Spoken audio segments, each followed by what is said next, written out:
dic Júlia, tinc 9 anys, faig tercer i el conte que m'he llegit m'ha encantat. L'autora és la Gemma Lienes, l'il·lustrador és en Sebastià Serra i l'editorial és en Anima Llibres.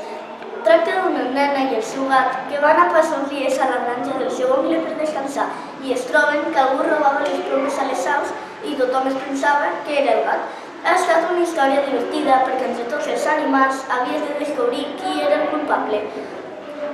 La idea que vull destacar és que no podem jutjar ningú sense saber segur si és culpable, perquè al final no va ser el gat, sinó un porquet que volia fer-se un barret d'aniversari. I aquest ha estat el resum del meu porter. Espero que us hagi agradat. Adeu!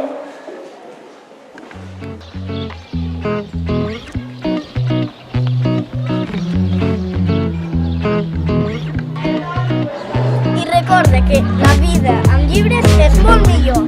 Adeu!